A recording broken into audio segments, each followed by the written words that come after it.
संतोषजनक जवाब देना। पहलगांव आतंकी हमले में सुरक्षा में चूक मानते हैं आप या आप नहीं?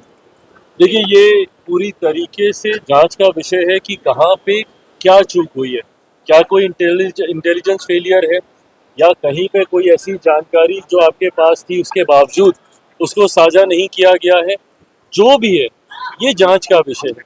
पर जांच के साथ साथ आज की तारीख में जो देशवासी जिस चीज़ का इंतज़ार कर रहे हैं कि एक कड़ी कार्रवाई हो, हर एक खून की गिरी हुई बूंद का बदला लिया जाए पाकिस्तान आतंकी और उनके आकाओं से, उस दिशा में सरकार जल्द हमारे प्रधानमंत्री नरेंद्र मोदी जी के नेतृत्व में कदम उठाएगी, ये मैं जरूर विश्वास दिलाता हूँ। क्योंकि गलत है जब देश के ऊपर इस तरीके का हमला हो।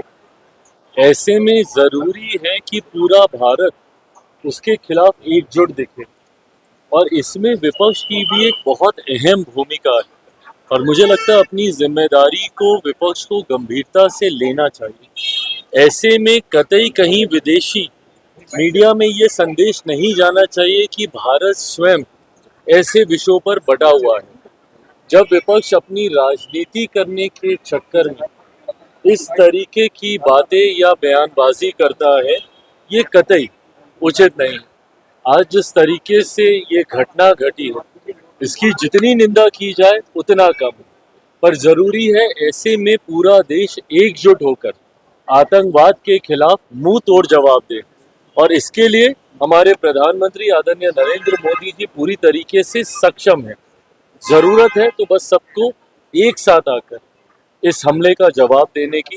पर अगर इस तरीके से बयानबाजी अगर विपक्ष के द्वारा होगी तो ये कहीं ना कहीं अंतर्राष्ट्रीय स्तर पर भारत की छवि को धूमिल करने का काम करता है। जितने विपक्ष के जो सांसद हैं उन्होंने विशेष सत्र बुलाने को लेकर के तुम्हें लेटर दिखा है। सर मनोज झा और एसएफआई के सांसद ये लोग विशेष सत्र राष्ट्र एकता के लिए और जो हमले हुए हैं उनको लेकर के बुलाना चाह रहे हैं, कैसे देखते हैं? बिल्कुल, इन्होंने अपनी मांग को रखा है उचित मंच पर। अपनी मांग को इन लोगों ने लिखित रूप में भी भेजने का काम किया है। अंतोगत्वा सरकार बैठकर इसके ऊपर फैसला करेगी। चिराग पासवान जी, बिहार में विधानसभा के चुनाव एनडीए गठबंधन में सीट शेयरिंग को लेकर बात होगी या फिर आपको लेकर विधानसभा चुनाव लड़ने की? देखिए, एक बात तो तय है और इस बात को मैं कई बार कह चुका हूँ, पुनः एक बार दोहरा देता हूँ कि मेरा राजनीति में आने का कारण बिहार और बिहारी ही रहे हैं और आज नहीं तो कल अंतोगत्वा मुझे बिहार की राजनीति में ही आना है। मैं लंबे समय तक अपने आप को केंद्र की राजनीति में मैं नहीं देखता हूँ। बिहार फर्स्ट बिहारी फर्स्ट की सोच के साथ मैं आगे बढ़ा हूँ, तो आना मुझे वापस अपने राज्य ही है, बिहार ही है। पर ये कब होगा ये फैसला पार्टी के द्वारा लिया जाएगा। जहाँ तक रही बात बिहार विधानसभा चुनाव को लेकर सीट शेयरिंग की, ये उतने ही एमिकेबली इस मामले को सुलझा लिया जाएगा जितना एमिकेबली हम लोगों ने लोकसभा में सीटों का बंटवारा कर लिया था। उस वक्त भी कई तरीके के प्रश्न उठे थे कि सीट शेयरिंग आसान नहीं होगी, तमाम दलों को समाहित नहीं किया जा पाएगा।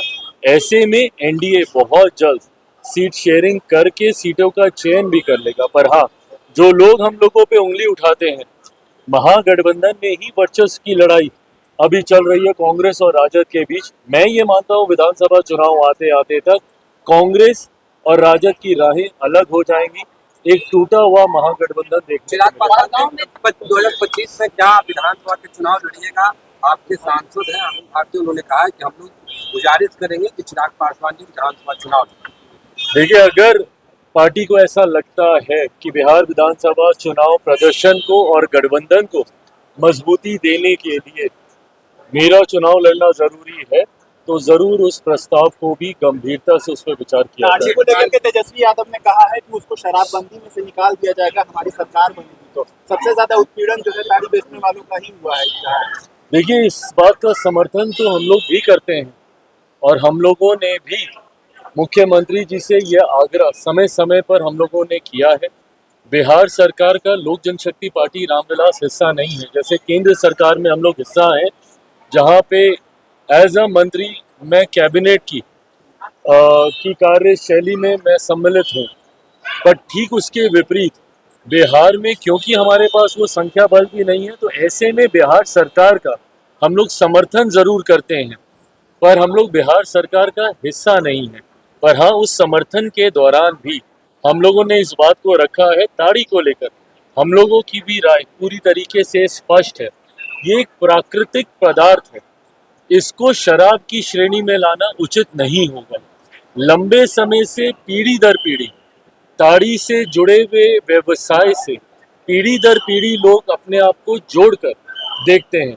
ऐसे में हम लोगों ने भी कई बार आग्रह किया है, मांग किया है कि इसको शराब की श्रेणी से निकालकर जो लोग इस व्यवसाय के साथ जुड़े हुए हैं उनको जुड़े रहना देना चाहिए, उनका व्यवसाय चिराग करना- पासवान जी, जीतन जी गृह मंत्री अमित शाह से मुलाकात की है।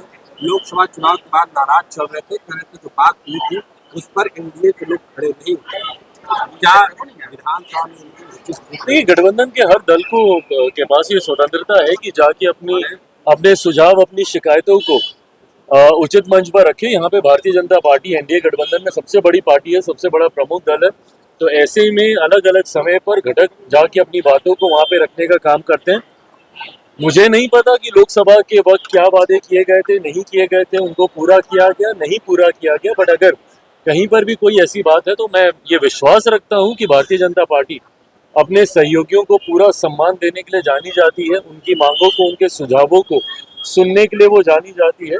तो अगर कोई भी ऐसी बात होगी तो मांझी जी की आज मुलाकात हुई है माननीय गृह मंत्री से, तो उन्होंने अपनी बातों को रखा होगा और उन्हें संतोषजनक जवाब मिला पहलगांव होगा। आतंकी हमले में सुरक्षा में चूक मानते हैं आप या आप नहीं? देखिए, ये पूरी तरीके से जांच का विषय है कि कहाँ पे क्या चूक हुई है, क्या कोई इंटेलिजेंस फेलियर है या कहीं पे कोई ऐसी जानकारी जो आपके पास थी उसके बावजूद उसको साझा नहीं किया गया है। जो भी है ये जांच का विषय है, पर जांच के साथ साथ आज की तारीख में जो देशवासी जिस चीज़ का इंतज़ार कर रहे हैं कि एक कड़ी कार्रवाई हो, हर एक खून की गिरी हुई बूंद का बदला लिया जाए पाकिस्तान आतंकी और उनके आकाओं से, उस दिशा में सरकार जल्द हमारे प्रधानमंत्री नरेंद्र मोदी जी के नेतृत्व में कदम उठाएगी, ये मैं जरूर विश्वास दिलाता हूं।